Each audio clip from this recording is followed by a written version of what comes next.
Some cases within the world of cryptozoology, ufology, and the paranormal have managed to become almost legendary in their fields. These are the cases that seem to have resisted all debunking attempts and just refused to die.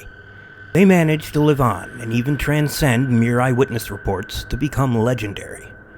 One such case that is as well known and persistent as it is mysterious is that of a very strange creature that appeared one evening in a small U.S. town amid stories of a UFO landing and would go on to catapult itself into the annals of great cases of the paranormal. The setting for this very bizarre tale is the small rural town of Flatwoods in Braxton County, West Virginia. It's a quiet town, pretty much in the middle of nowhere, where everyone knows each other and not much typically happens. But on September 12, 1952, all of that would change, and the peace would be disrupted by a world-changing event for them. On this evening, at around 7:15 p.m., brothers Edward and Fred May were outside playing a friendly game of football when they were surprised to see what looked like a pulsating, blazing ball of fire go streaking across the sky to come down and seemingly crash in some hilly woods at a nearby farm owned by a G. Bailey Fisher.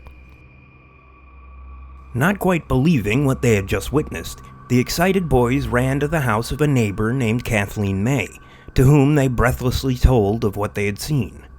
May gathered up a flashlight and called together a group of people composed of local children Neil Nunley and Ronnie Shaver, as well as 17-year-old West Virginia National Guardsman Eugene Lemon, to go investigate the area where the strange ball of fire had gone down, along with Lemon's dog.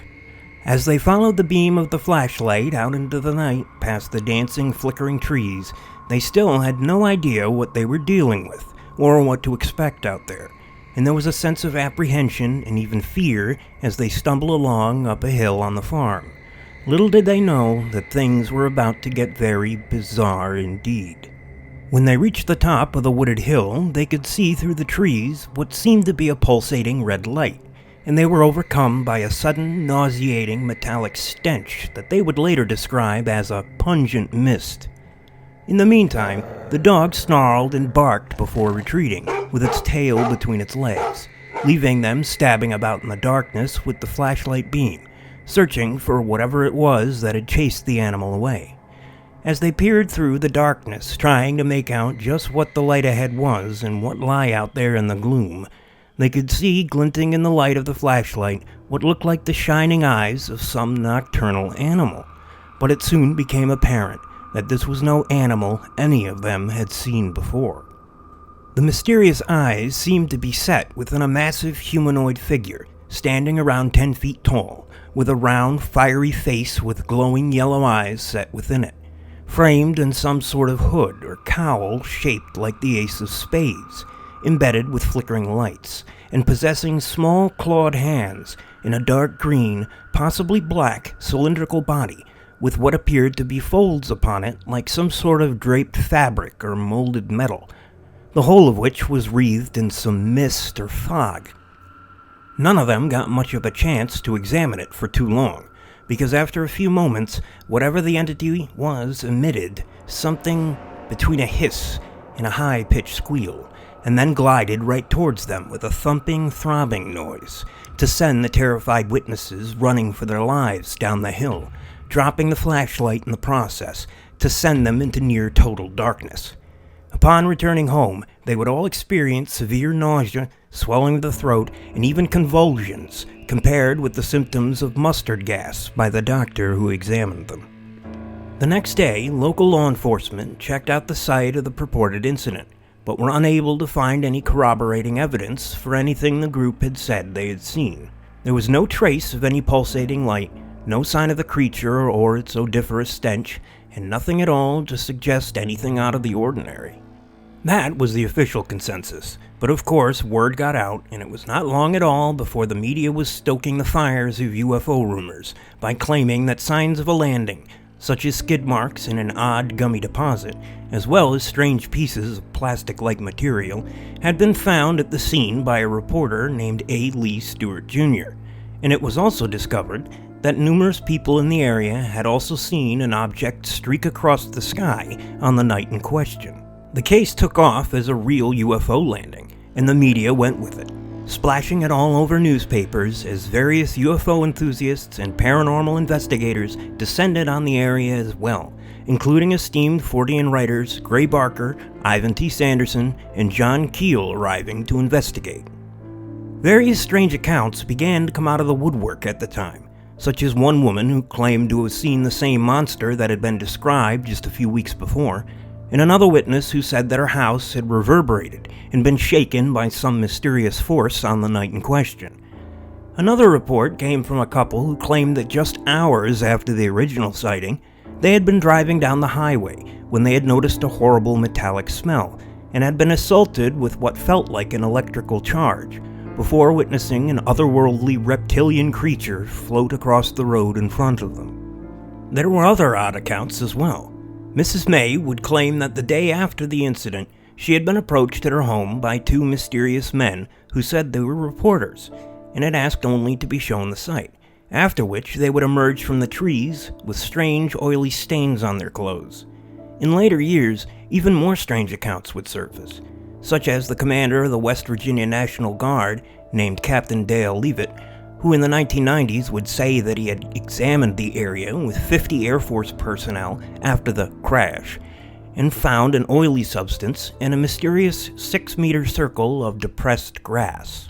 There would also turn out to have been numerous other sightings of UFOs on the night of September 12th across several states. In an account compiled by investigator Frank Ficino Jr. in 2004, there would be hundreds of reports of unidentified flying objects and landings reported on from the same night as the incident. Adding to all of this were the odd physical symptoms reported by the witnesses and their doctors, as well as the subsequent strange death of the dog who had been with them, which allegedly began vomiting uncontrollably and dropped dead for no clear reason. All things told, the weird incident sparks UFO mania in the small rural town, and many were convinced that what had been seen was an actual alien spacecraft landing and its unearthly occupant. Even Ivan T. Sanderson was so sure that this was the case, and that the numerous other UFO reports from the same time frame implied maybe a whole fleet of the objects passing the area. In the years after the Flatwoods encounter, the original witnesses would stick by their story, insisting on what they had seen, and it became one of the most famous alien encounters in the annals of the paranormal. So what was it they saw out there? What was the light? The noxious odor, and indeed that looming glowing-eyed beast? What connection did this have to the lights that so many people saw shooting across the sky on that same exact evening? What is going on with this case of the Flatwoods Monster? That depends a lot on who you ask. A very persuasive skeptical argument is that the whole mysterious event is the result of a unique convergence of a mixture of misidentification and coincidence. In this theory, the light, or lights as the case is often described, was perhaps a meteor, which was mistakenly thought to have crashed behind that wooded hill by the witnesses. There were, indeed, many people who reported the light seen as not a UFO, but as a meteor. So maybe the witnesses saw this celestial event and jumped to a different conclusion. Then they warily went up that dark hill in a state of fear, the atmosphere made even more ominous by a blanket of fog that was covering the area at the time. In this state of dread, they saw one of the 3 aircraft warning hazard beacons in the area visible from that hill, and considering the meteor, they had seen it and mistook it for a UFO. But what about the monster they saw? The skeptical take on it is that this was no monster at all, but rather a large barn owl perched atop a high branch. In the darkness, with fear pervading the air and low visibility, and that sinister light visible through the trees, the witnesses misidentified the owl and its perch as being part of a single entity. The owl, just as startled as the witnesses, had then flown off past them into the night, letting out one of the bird's distinctive shrill cries in the process. In their panic and surprise, the witnesses had mistaken it for an alien entity flying towards them, sending them running. Many of the features of a barn owl match up with the description of the creature. And looking at artistic representations comparing the monster and an owl, it's easy to see that the similarities, especially considering that they had only seen it fleetingly and for a few moments in dim light before fleeing in terror. This all seems to make sense so far, but then we're left to ask just what about the other evidence found, such as the oily residue and the strange track marks. Some have pointed out that these tracks could have been caused by a tractor that was in the area at around the time of the sighting. The oil may be leaking from it, or even from the truck of a local man who had gone driving through hoping to see the creature. The foul odor had been suggested as being exuded by a type of grass native to the area with a distinctive smell. And the negative physical symptoms are claimed by skeptics to have been simply caused by deep fear and overexertion. Skeptic Joe Nickel wrote a whole deconstruction of the case for the Skeptical Inquirer, which you can read in the comments down below, and it is so convincing that even many paranormal researchers and ufologists have conceded that this is probably what actually happened. It certainly seems to be an open and shut case when looking at all the clues and evidence that this may have just been one big misunderstanding seen through the lens of anxiety and fear, later sensationalized by the media and embellished with countless books and articles into the lore of the paranormal. Yet, there are many who think that the case is far from solved, pointing out that there are still aspects that don't fit in neatly within the skeptical theory, such as the pulsing quality of the meteor, and the fact that the whole group of people saw the creature and maintained that it was no owl. Whatever the answer may be, whether this was some alien entity or the product of misidentification and overactive imaginations, the tale of the Flatwoods Monster still gets plenty of play in paranormal circles, and is still talked about and debated to this day.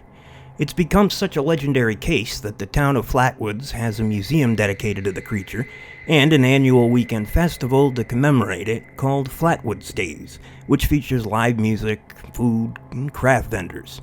There's even a sign on the road leading into town that reads, "Welcome to Flatwoods, home of the Green Monster."